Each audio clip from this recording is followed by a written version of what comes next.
জাতিটোৰ মহানায়ক জুবিন দা আজি আকৌ এবাৰ এই চৰকাৰখনৰ দ্বাৰা উপেক্ষিত হৈছে। প্ৰতিগৰাকী অসমীয়া মানুহে অধীৰ আগ্ৰহেৰে বাট চাই আছিলে যে চৰকাৰে আজি দাখিল কৰা বাজেটখনত জুবিন ক্ষেত্ৰৰ কাৰণে ৰাইজৰ টকা কমচে কম 100 কোটি ধাৰ্য কৰিব। কিন্তু সকলোকে আচৰিত কৰি তুলি খুব দুৰ্ভাগ্যজনকভাৱে আৰু খুব লজ্জাজনকভাৱে জুবিন ক্ষেত্ৰৰ কাৰণে কিমান টকা আবণ্টন দিয়া হ'ব এই বিষয়ে কোনো ধৰণৰ কথা আজি দাখিল কৰা বাজেটখনত উল্লেখ নাথাকিল।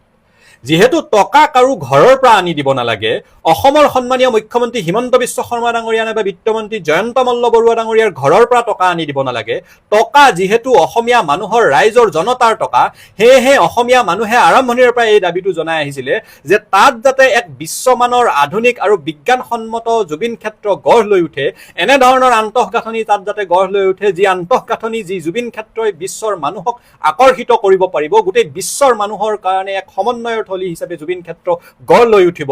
আমাৰ পাছত 500 বছৰ 1000 বছৰ পিছত আহিবলগীয়া অসমীয়া উত্তৰ প্ৰজন্মও যাতে অনাদি অনন্ত কাললৈকে জুবিন ক্ষেত্ৰ অক্ষত অৱস্থাত পায়, যেতিয়ালৈকে জোন বেলি আৰু তৰা থাকে তেতিয়ালৈকে যাতে জুবিন ক্ষেত্ৰখন অক্ষত অৱস্থাত থাকে, তেনেধৰণৰ যাতে এক আন্তঃগাঁথনি তাত গঢ় লৈ উঠে, তাৰ কাৰণে অসমীয়া মানুহে আৰম্ভণিৰ পৰা দাবী জনাই আহিছিলে যে 100 কোটি টকা কমচে কম ৰাইজৰ টকা চৰকাৰে ধাৰ্য কৰিব লাগে। কিন্তু সকলোকে আচৰিত কৰি তুলি আজিৰ বাজেটখনত জুবিন ক্ষেত্ৰৰ কাৰণে কিমান টকা আবণ্টন দিয়া হ'ব, কেতিয়ালৈকে কামবোৰ সম্পূৰ্ণ হৈ উঠিব, এই বিষয়ে কোনো ধৰণৰ কথা উল্লেখ নাথাকিল। এয়া জুবিন দাক কৰা চূড়ান্ত অপমান, জুবিন দাৰ প্ৰতি জুবিন ক্ষেত্ৰৰ প্ৰতি দেখুওৱা চূড়ান্ত অৱহেলা আৰু জুবিন দাক ভাল পোৱা প্ৰতিগৰাকী মানুহক কৰা চূড়ান্ত অপমান। গতিকে আমি দাবী জনাইছো আজি সন্ধিয়াৰ ভিতৰত চৰকাৰে নিজৰ স্থিতি স্পষ্ট কৰক।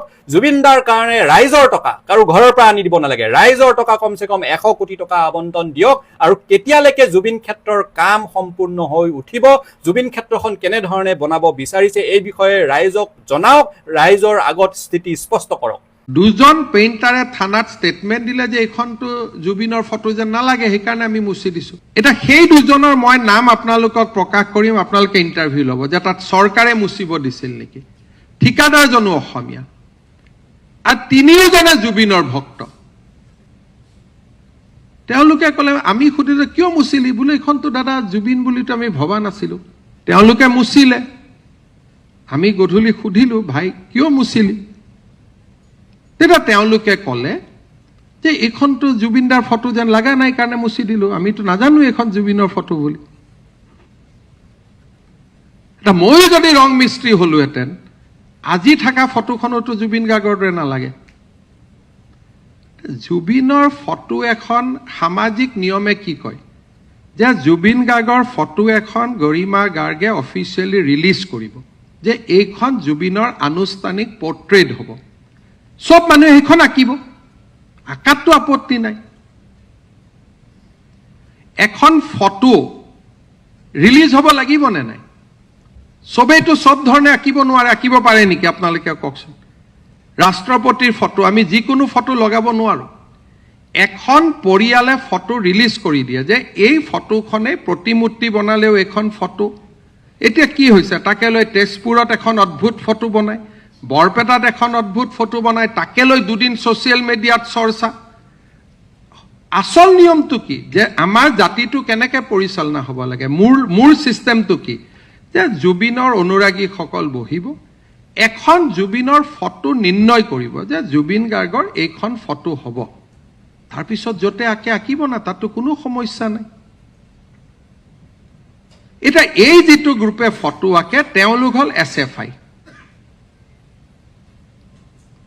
আৰু তেওঁলোকে ফ্লাইঅভাৰ হ'ব প্ৰথম নিদিয়ে, আৰু ফ্লাইঅভাৰখন হোৱাৰ পিছত তেওঁলোকে ফটো আঁকে। আপোনালোকে চাব, এই যে যিজন ল'ৰা, তেওঁ ভৰলুমুখৰ ফ্লাইঅভাৰ হ'ব নিদিয়ে, ইটো হ'ব নিদিয়ে, প্ৰথম গছ কিয় কাটিছে বুলি তেওঁলোকে আন্দোলন কৰে, এই একেটা গ্ৰুপ। আৰু যেতিয়া ফ্লাইঅভাৰখন হৈ যায় তেওঁলোকক ফ্ৰীত ফটো আঁকিব দিব লাগে যাতে তেওঁলোকৰ পাব্লিচিটি হয়। ইটো টুপি পিন্ধাব, সিপু টুপি পিন্ধাব, এনেকেতো এজন মানুহক অপমান কৰাটো নিয়ম নাই। জুবিনৰ ফটো কোনে আঁকিব? জুবিনৰ ফাউণ্ডেশ্যন আছে, এপ্ৰুভ ল'ব, অনুমতি ল'ব। এইটো জবৰদস্তি আঁকা নহয়, জুবিনৰ ফটো আঁকিব কোনে মানা কৰিব? কিন্তু প্ৰক্ৰিয়া এটা থাকিব নে নাই, চাব লাগিব নে নাই কোনোবা এইখন জুবিনৰ ফটো হৈছে নে নাই হোৱা। নহ'লে পিছত মই ভাল এজন আৰ্টিষ্ট নীলপৱন বৰুৱাৰ দৰে কোনোবা এজন আৰ্টিষ্টক মাতি আনি আমি সেইটোৱে প্ৰস্তাৱ দিছিলোঁ যে বাবা তুমি নাআঁকিবা। পুলিচে তেওঁক কি কৈছিল ষ্টেটমেণ্ট ল'ব যে তুমি নাআঁকিবা, আমি এজন ভাল আৰ্টিষ্টৰ হতুৱাই জুবিনৰ ফটোখন ইয়াত আঁকিম। তেওঁ কোন হয় ফটো আঁকিব?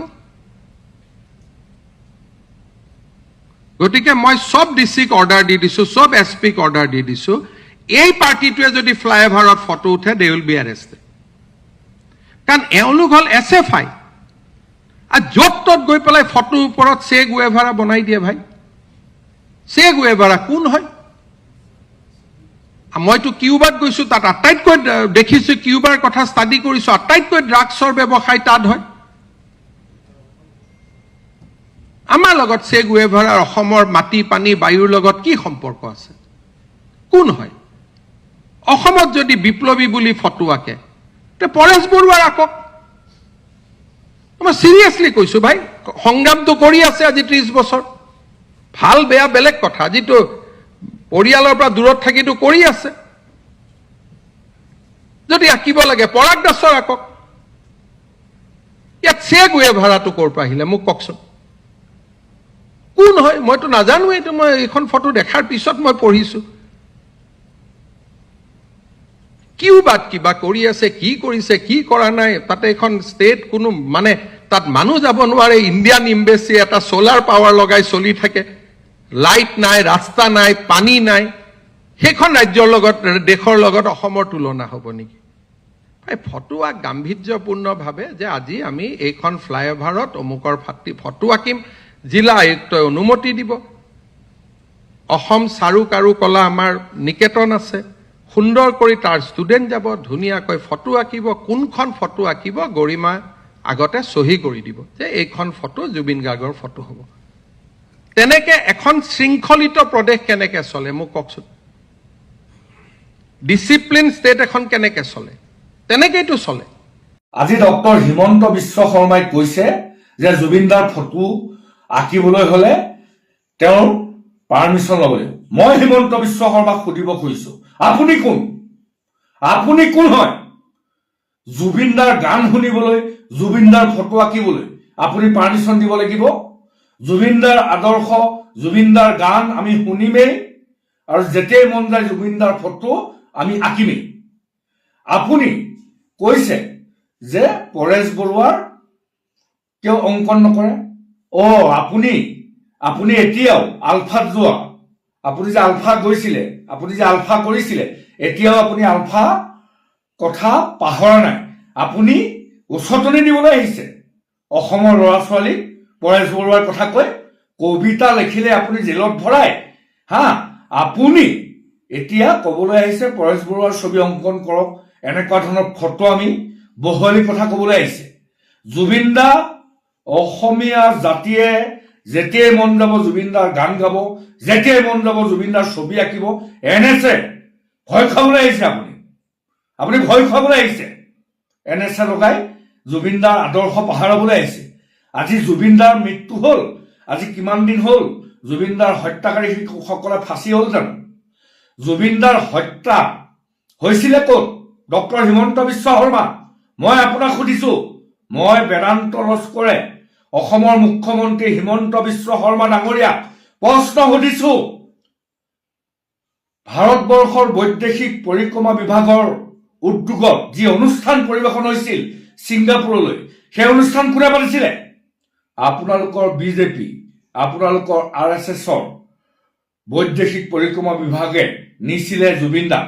আৰু জুবিনদাৰ মৃত্যু হোৱাৰ সময়ত সাগৰৰ পাৰত যিসকল মানুহ মৃত্যুৰ সময়ত আছিলে আপুনি গ্ৰেপ্তাৰ কৰিব পাৰিলে নেকি আজিলৈকে? হিমন্ত বিশ্ব শৰ্মা ডাঙৰীয়া, জুবিন গাৰ্গক লৈ আপুনি ৰাজনীতি নকৰিব। জুবিনদাই বাৰম্বাৰ কৈ গৈছিলে, মই চে গুৱেভাৰাক ভাল পাওঁ, মই চে গুৱেভাৰাৰ যি আদৰ্শ সেই আদৰ্শক বিশ্বাস কৰোঁ।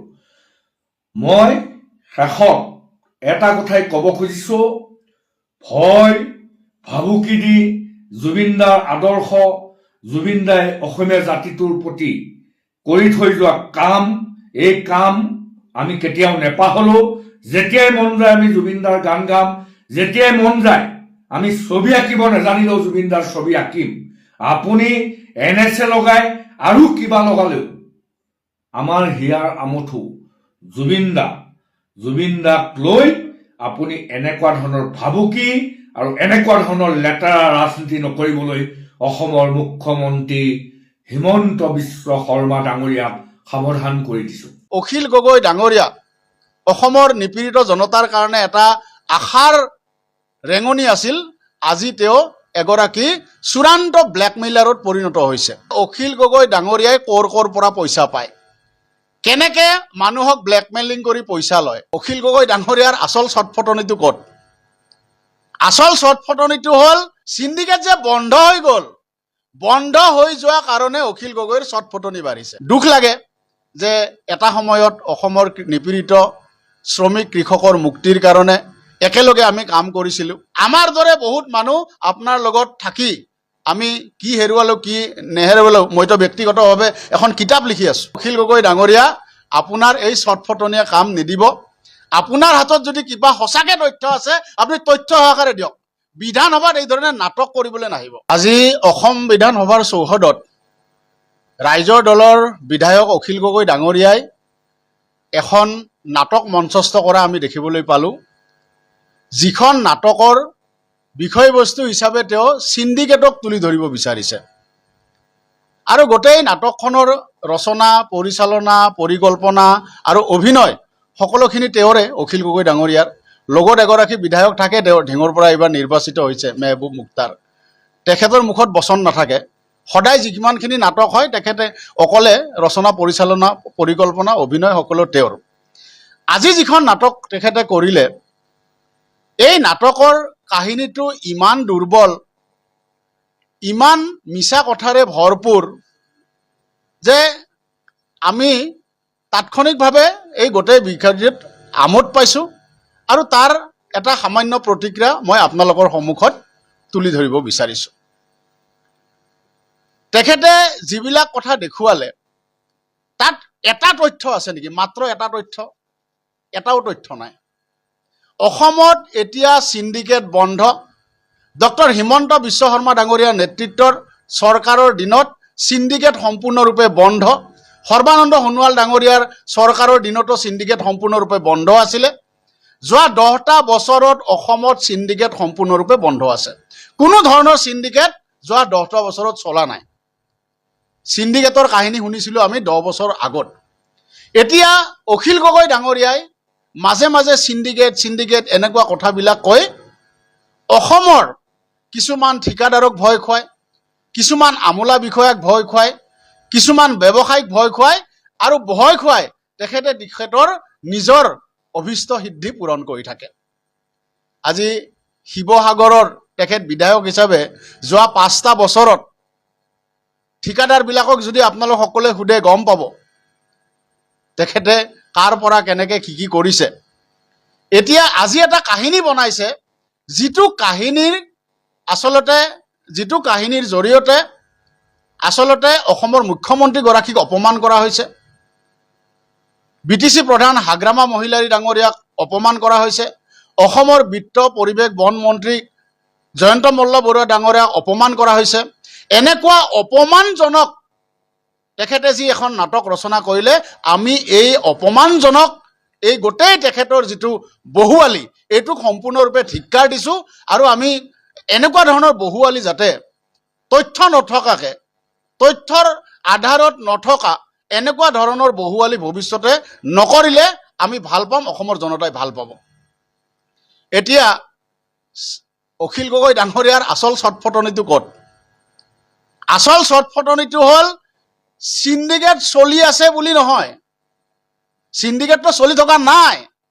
সিন্ডিকেট যে বন্ধ হৈ গ'ল, বন্ধ হৈ যোৱা কাৰণে অখিল গগৈৰ চটফটনি বাঢ়িছে।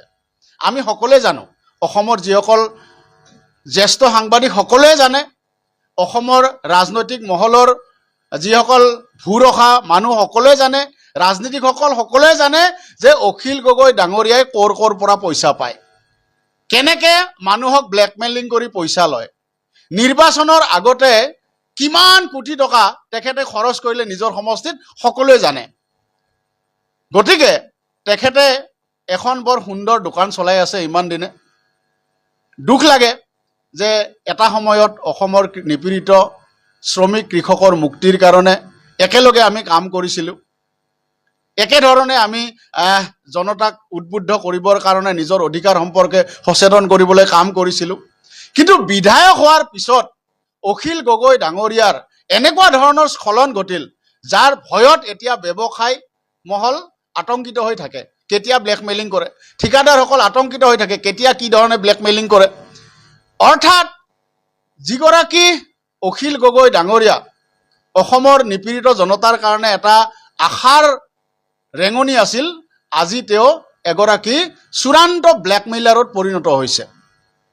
এইটো বৰ দুখদায়ক, বেদনাদায়ক কথা। আৰু অসমত যেতিয়া সিন্ডিকেট বন্ধ কৰি দিলে, সিন্ডিকেট সম্পূৰ্ণৰূপে নিৰ্মূল হৈ গ'ল, এতিয়া তেখেতৰ ছটফটনি বাঢ়িছে যে তেখেতৰ টকাৰ উৎস এতিয়া কমি গ'ল। সেইকাৰণে সিদিনা আমাৰ মন্ত্ৰী জয়ন্ত মল্ল বৰুৱা ডাঙৰীয়াই বিধানসভাৰ মজিয়াতে তেখেতক প্ৰত্যাহ্বান জনাইছিল, অখিল গগৈ ডাঙৰীয়া আপুনি যে সিন্ডিকেট শব্দটো কৈ আছে, কিবা যদি তথ্য আছে আপুনি বিধানসভাৰ মজিয়াত দিয়ক, আৰু যদি তথ্য নাই আপুনি ক্ষমা খুজক। আপোনালোক সকলোৱে নিশ্চয় দেখা পাইছে। বাৰে বাৰে জয়ন্ত মল্ল বৰুৱা ডাঙৰীয়াই কৈ আছিল যে আপোনাৰ হাতত কি সিন্ডিকেটৰ তথ্য আছে আপুনি দিয়ক, আৰু যদি সিন্ডিকেটৰ তথ্য দিব নোৱাৰে আপুনি ক্ষমা খুজক। জয়ন্ত মল্ল বৰুৱা ডাঙৰীয়াৰ সেই প্ৰত্যাহ্বান আজিলৈকে অখিল গগৈ গ্ৰহণ কৰিব নোৱাৰিলে। জয়ন্ত মল্ল বৰুৱা ডাঙৰীয়াই লগতে কটাক্ষ কৰি কৈছে যে এইবাৰ আপোনাৰ দোকান মই বন্ধ কৰিম। গতিকে ছটফটনিটো ক'ত, কি কাৰণে আজি জয়ন্ত মল্ল বৰুৱা ডাঙৰীয়াক ইমান আক্ৰমণৰ লক্ষ্য কৰি লৈছে, তাৰ ছটফটনিৰ আচল কাৰণটো আপোনালোকক মই বুজাই দিলোঁ। সিন্ডিকেট অসমত কেতিয়াও আৰু নচলে। অখিল গগৈয়ে যিটো আশা কৰি আছে, যিটো ভাবি আছে যে আৰু নতুনকৈ কাৰোবাক ব্লেকমেইলিং কৰি মাহে মাহে এটা পইচা লৈ থাকিম, সেই সম্ভাৱনা এতিয়া সম্পূৰ্ণৰূপে নিৰ্মূল হৈ গ'ল।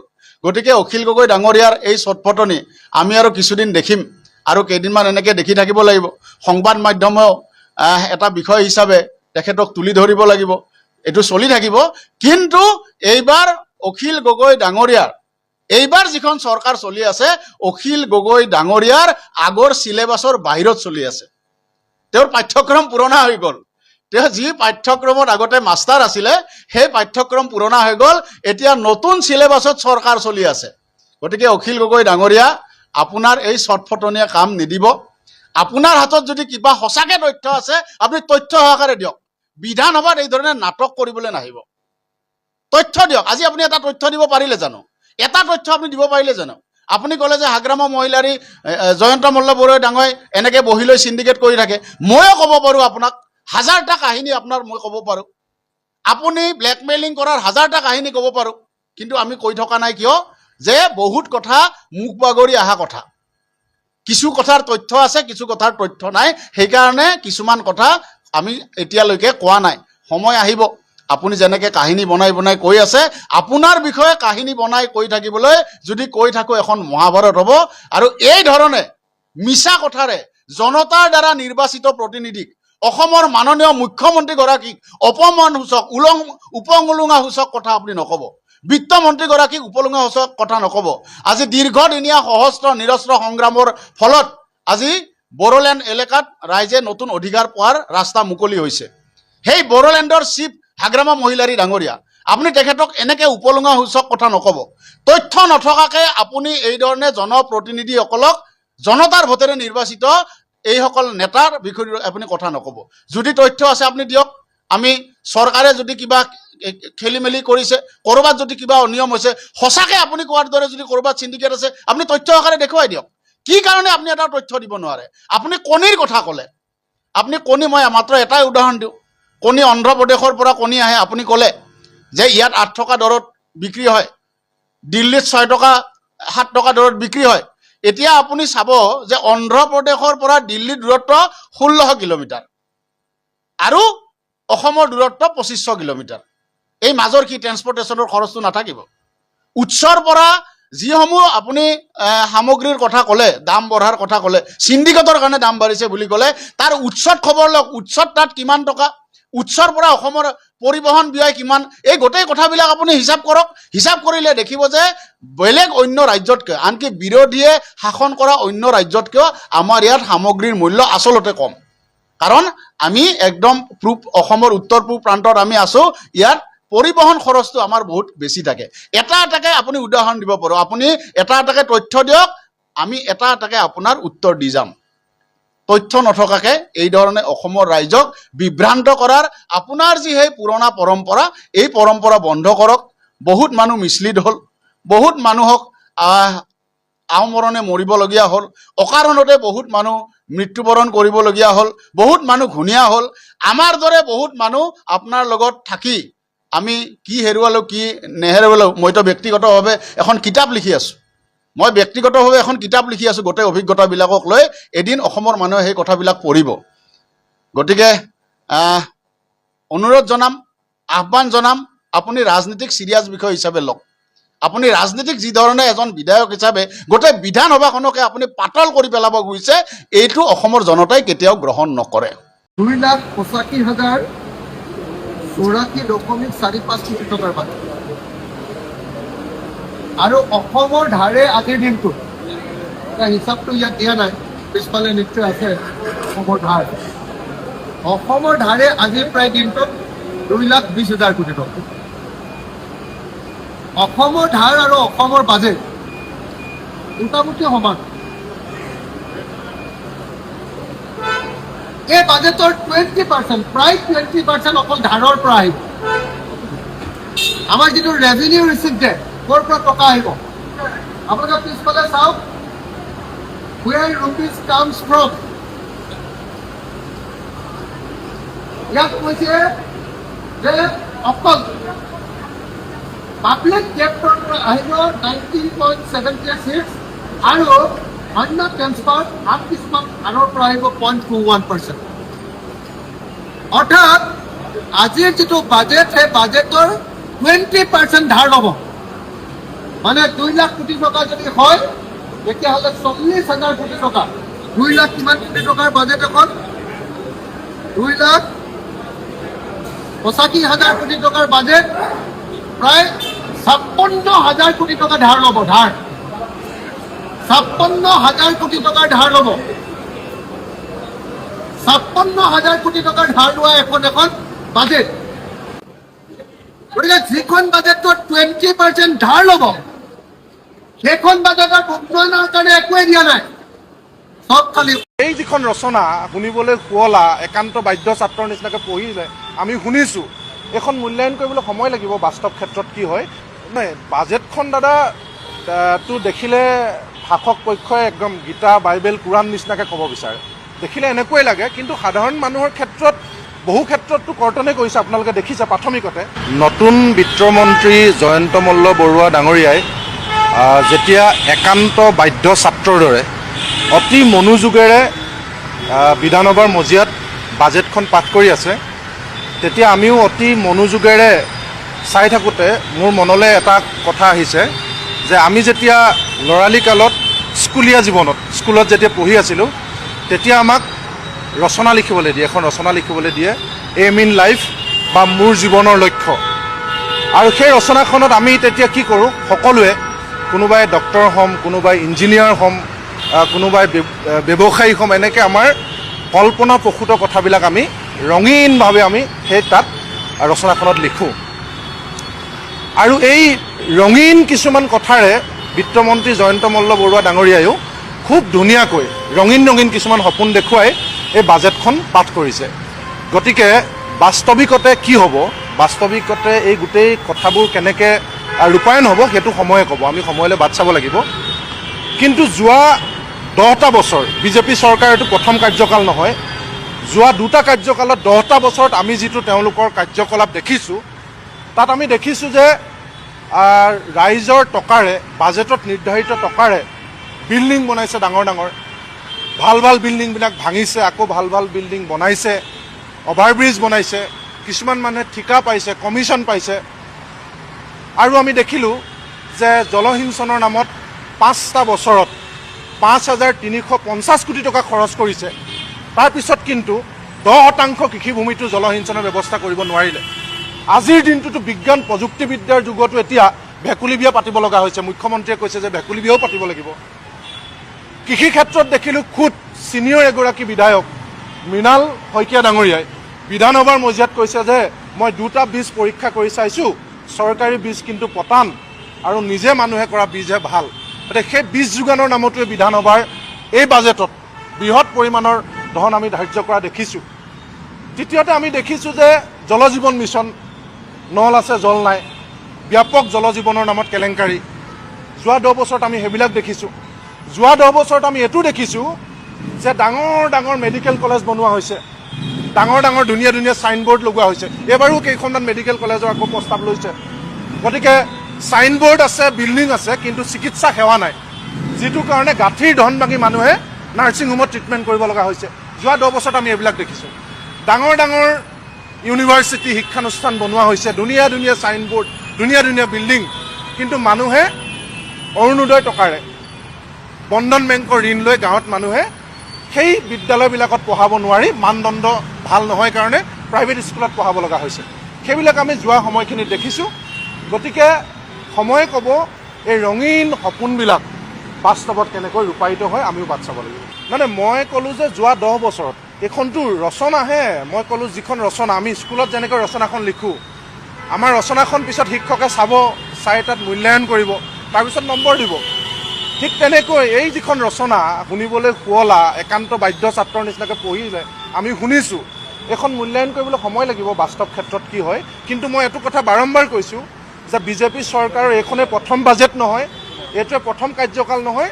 যোৱা 10টা বছৰৰ যিমানবিলাক 10খন বাজেট, যোৱা 10টা বছৰত যিবিলাক কাৰ্যকলাপ আমি দেখিলোঁ, সেইখিনি সুখকৰ নহয় আৰু সেইখিনি কি বহু ক্ষেত্ৰত আমি প্ৰতিবাদ কৰিছোঁ আৰু ৰাইজৰ বিপৰীতে হোৱা আমি দেখিছোঁ। নাই, বাজেটখন দাদা টো দেখিলে শাসক পক্ষই একদম গীতা, বাইবেল, কোৰাণ নিচিনাকৈ ক'ব বিচাৰে। দেখিলে এনেকুৱাই লাগে, কিন্তু সাধাৰণ মানুহৰ ক্ষেত্ৰত বহু ক্ষেত্ৰততো কৰ্তনে কৰিছে। আপোনালোকে দেখিছে প্ৰাথমিকতে। আমি ডিটেইলছত আৰু যাব লাগিব, চাব লাগিব। এতিয়া প্ৰকাশ পাইছেহে, পাঠ কৰিয়ে আছে। কিন্তু পঢ়ি থাকোঁতে, শুনি থাকোঁতে যিটো দেখিছোঁ যে ইয়াতে ৰচনা এখনে পাঠ কৰা হৈছে। গতিকে আমি সময়লৈ বাট চাওঁ, তাৰপিছত গম পাম। বিধানসভাৰ অধ্যক্ষজন সলনি হ'ল, আগৰ বড়োজন গ'ল, এতিয়া আকৌ অসমীয়া এজন আহিলে। এই অসমীয়াজনে কৈছে যে আমি অসমীয়া মানুহবোৰ বোলে বান্দৰৰ সন্তান আছিলোঁ, আমি আগতে বান্দৰ আছিলোঁ আৰু এতিয়া মানুহ হ'লোঁ। চি চি চি চি, ইমানকণ বিবেক লৈ বিধানসভাৰ অধ্যক্ষ কৰিবলৈ গৈ আছে যে মানুহ বান্দৰৰ পৰাহে হৈছে। ইমান মূল্য নথকা মানুহ নাই, সেইকাৰণে কথা বতৰা আপোনালোকৰ এনেকুৱা, আপোনালোকৰ বিবেক নাই। এটা বান্দৰৰনো ক'ত বিবেক থাকিব? মানুহ হৈছে পৃথিৱীৰ ভিতৰত শ্ৰেষ্ঠ জীৱ বুলি সৃষ্টি কৰোঁতাই সৃষ্টি কৰিছিল প্ৰথম এজন মানুহক। আপুনি যেতিয়া বান্দৰৰ পৰা সৃষ্টি হৈছে, আপোনাৰ মন মগজুটো তেনেকুৱাই হ'ব, বান্দৰৰ নিচিনা। লোকৰ বাৰীত পকি থকা কল দেখিলে চুৰ কৰি হ'লেও খাম। গতিকে সেইকাৰণে আপোনালোকৰ স্বভাৱ চৰিত্ৰ তেনেকুৱা, আপোনালোকে নিজকে বান্দৰ বুলি ভাবে। আগতে আকৌ গৰুৰ সন্তান বুলি ভাবিছিলে, কিন্তু এতিয়া যেতিয়া শাস্ত্ৰৰ বেদ লুটিয়াই পুটিয়াই কোনোবা পণ্ডিতে পঢ়ি দেখুৱাই দিলে যে ৰুক্মিণীৰ বিয়াত 1 লাখ গৰু কাটিছিলে হিন্দু ৰাইজেই খাবৰ কাৰণে, গতিকে গৰু দেৱতা বা মা কেনেকৈ হ'ল? এতিয়া সেইটোত লাজ পাই এতিয়া কৈছে যে বান্দৰহে আমাৰ মানে বংশ হয়, মানে হনুমানৰ বংশৰ মানুহখিনি হনুমানৰ বংশ। গতিকে এইবিলাক আকল নথকা, বিবেক নথকা মানুহৰ কথা বতৰাত আচলতে দেশখন কেনেকুৱা ধৰণে পৰিচালিত হ'ব, দেশৰ মানুহ কিমান জ্ঞানী হ'ব, উঠি অহা প্ৰজন্মৰ বিবেকে কি ক'ব, এইবোৰ আচলতে সৰু ল'ৰা ছোৱালীৰ আগত কোৱা শুনো যে মানুহ আগত বান্দৰ আছিলে, দেখিবলৈ অকণমান বান্দৰৰ আকৃতিটো মানুহৰ নিচিনা কাৰণে মানুহ আগত বান্দৰ আছিলে। কোনোবা ক'ব যে ধৰ্মৰ কাম কৰিবলৈ নোযোৱাৰ কাৰণে সেই বান্দৰৰ পৰা মানুহৰ পৰা বান্দৰ হৈছিল বুলি কয়, আকৌ কোনোবাই বান্দৰৰ পৰা মানুহ হৈছিল বুলি কয়। এইবিলাক কিবা কথা বতৰা নে? এইবিলাক কিবা জ্ঞানী মানুহৰ কথা নে? আকৌ তেওঁ বোলে এজন অধ্যক্ষ বিধানসভাৰ, আৰু সেই অধ্যক্ষজনে কয় কি মানুহ বান্দৰৰ পৰা হৈছিল। কিমান আচলতে বিবেকলেছ হ'লে, কিমান স্বাৰ্থলোভী হ'লে মানুহে এনেকুৱা ধৰণৰ কথা বতৰা ক'ব পাৰে?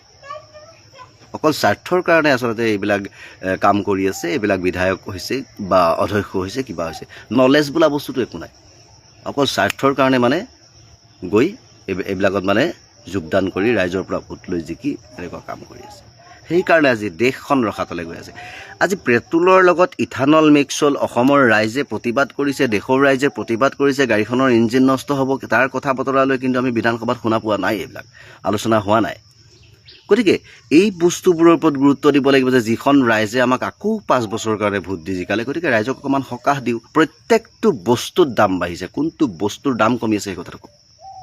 একো বস্তুতেই দাম কমি থকা নাই, প্ৰতি বস্তুৰ দাম বাঢ়িল। কিয় বাঢ়িল, কি কাৰণে? আজি মানি লৈছোঁ, আজি হিন্দু মুছলমান কৰিছে কথা নাই, আৰু হিন্দুখিনিয়েতো সস্তাত পাব লাগে না, হিন্দু ৰাষ্ট্ৰ যেতিয়া। আজি কোনোবা এজনে বাইক লৈ গৈ আছে, ছিগনেল মাৰিছে, পুলিচে দেখিছে বাইকখনত লিখি থৈছে হিন্দু, ছাইডত আঁকি থৈছে AK-47, মানে এইবিলাক কি হিন্দু ৰাষ্ট্ৰ আৰু হিন্দুৰ মানে ৰাজত্ব। তাৰপৰা কাৰ বালডাল হৈছে, কি হৈছে কি? হিন্দু হিন্দু হিন্দু হিন্দু কৈ পেলাই চৰকাৰে গোটেই দেশখনৰ ৰসপা চুচি লৈ গৈ আছে। 5 বছৰত সকলো শেষ কৰি দিব। শেষ কৰিবলৈ নাই, হিন্দু মুছলমান কথা নাই, চব ভাই ভাই। তেতিয়া কাৰ বাল ছিঙিব? চব শেষ হৈ যোৱাৰ পিছত, ভাই ভাই হৈ শেষ হৈ যোৱাৰ পিছত একতা হৈ কিবা লাভ আছে?